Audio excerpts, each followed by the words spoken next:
बनाता हूँ। स्वयं एक अच्छा लड़का है, तो इसका इंग्लिश में क्या होगा? स्वयं इज अ गुड बॉय। तो अभी देखते हैं कि प्रोनाउन नाउन का जगह कैसा लेता है। तो स्वयं में क्या हुआ? नाउन हुआ, एक नाम है, तो वो स्वयं को निकाल देंगे, वहाँ क्या लगाएंगे? प्रोनाउन का एक वर्ड लगाएंगे, वो क्या है? ही। ये एक प्रोनाउन नहीं है, तो ये क्या हुआ? सेंटेंस मिलके he is a good boy. तो अभी समझ में आया कि प्रोनाउन नाउन का जगह कैसे लेता है। चलिए अभी जानते हैं ही का मतलब क्या है। HE तो इसका हिंदी में मीनिंग है वह, लेकिन इसको ओडिया में बोलते हैं से। तो HE ये कहाँ इस्तेमाल होता है? पहला, वो एक इंसान होना चाहिए और वो लड़का ही होना चाहिए और वो एक ही जन होना चाहिए। तो ही का अगर आपको नहीं समझ में आता है तो ये कितना इजी है। वो इंसान होना चाहिए, लड़का होना चाहिए और एक ही जन होना चाहिए। तो चलिए अभी बात करते हैं सी के बारे में। SHE सी का मतलब क्या है? वह, और इसको ओडिया में बोलते हैं से, लेकिन इसका एक कंडीशन है, वो हर जगह सी नहीं लगता, वो खाली इंसान होना चाहिए और वो एक लड़की होना चाहिए और वो एक ही जन होना चाहिए। तो चलिए अभी सी लगा के सेंटेंस बनाते हैं। सी इज ए डॉक्टर, वो एक डॉक्टर है। सी लाइक्स म्यूजिक, वो म्यूजिक पसंद करती है। तो चलिए अभी बात करते हैं यू के बारे में।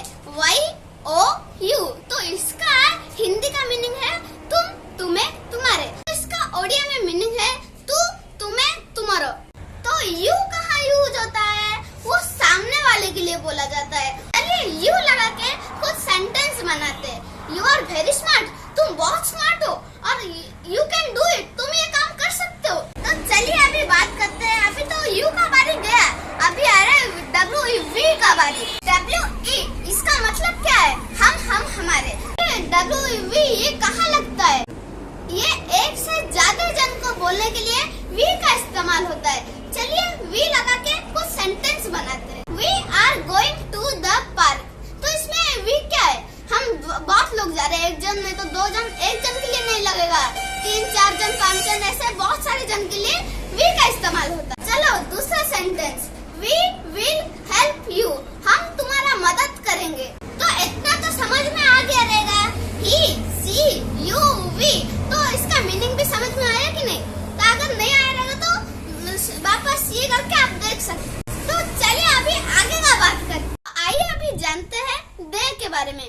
THEY दे, तो इसका क्या मीनिंग है? इसका हिंदी मीनिंग मतलब हिंदी में इसको बोलते हैं कि वे, तो इसको ओडिया में बोलते हैं सेमाने। अगर उन लोग एक से ज्यादा लोग रहेंगे तो हम वहाँ दे लगाएंगे।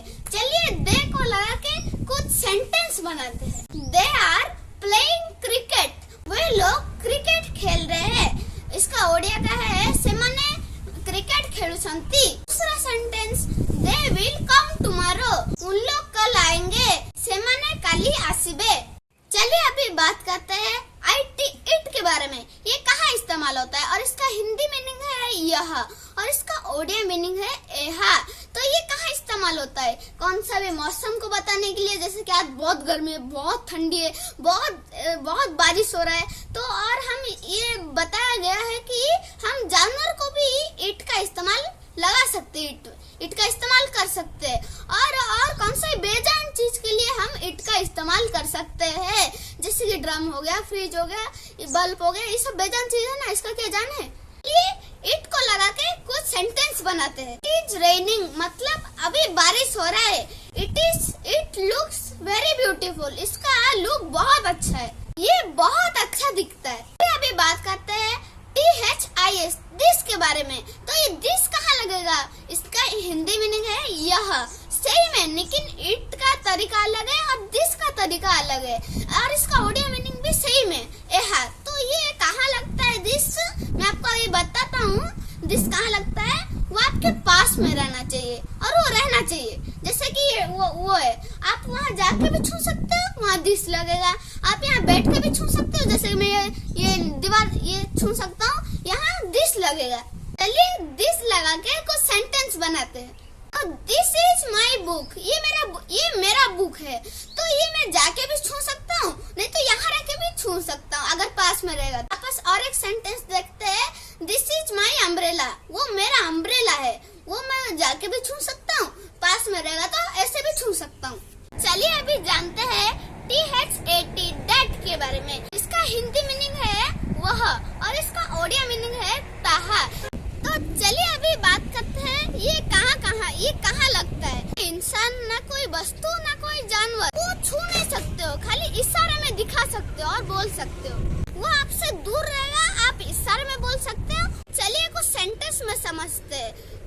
दैट इज हर हाउस, मैं वहाँ जा नहीं सकता, खाली इशारे में बोल सकता हूँ। और ये उसकी घर है, मैं वहाँ गया नहीं, वहाँ मैं छू नहीं सकता क्योंकि वो मेरे से दूर है और मैं खाली इशारे में बोल रहा हूँ। यहाँ पे डॉट यूज होगा।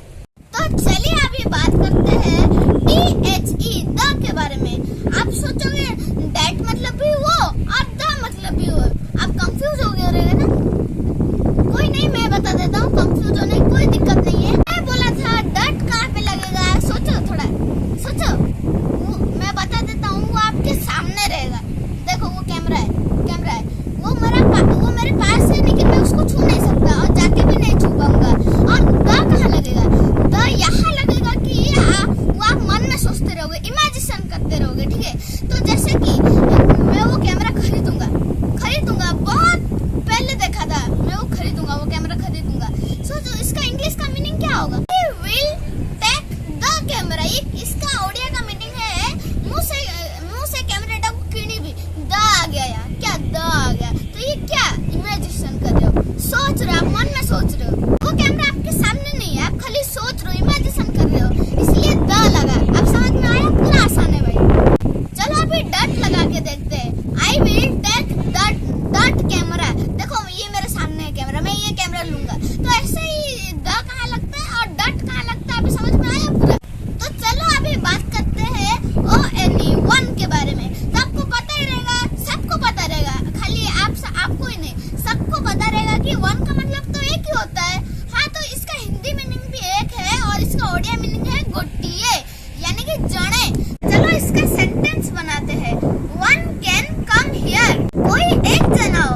वन कैन गो देयर, एक जन वहाँ जाए। चलिए अभी BOTH बोथ के बारे में बात करते हैं। इसको हिंदी में बोलते हैं दो जन और इसको ओडिया में बोलते हैं उभय। तो ये बोथ को यूज करके कुछ सेंटेंस बनाते हैं। Swayam and Durga both are my good friends. Swayam और दुर्गा दोनों मेरा बहुत अच्छे दोस्त है। तो अभी बात करते हैं आई के बारे में। अब आई मतलब क्या है, मैं खुद। तो इसका सेंटेंस बनाते हैं। I am very good boy, I am very smart boy, I am very genius boy, है ना। कमेंट में लिखो भाई, कमेंट में लिखो। तो ये वीडियो आपको कैसा लगा कमेंट करके जरूर बताइए। मेरे साथ मेरे वीडियो में अंत तक बने रहने के लिए आप सभी लोगों को दिल के गहराई से बहुत बहुत धन्यवाद। फिर मिलूंगा एक नया टॉपिक के साथ, तब तक के लिए नमस्कार, टाटा, गुड बाय एंड जय जगन्नाथ। नीलाचल निवासाय नित्याय परमात्मने बलभद्र सुभद्राभ्यं जगन्नाथाय ते नमः। नीलाद्र शंख मध्ये शतदल कमले रत्नसिंहासनस्थं सर्वालंकारे उत्तम नभघन रुचिरं संयुक्तं चक्रचेन भद्राय वामभागे रथचरणदूतं ब्रह्मरुद्रेन्द्रवन्द्यं वेदानां सारमेशं स्वजनपरिवृतं ब्रह्म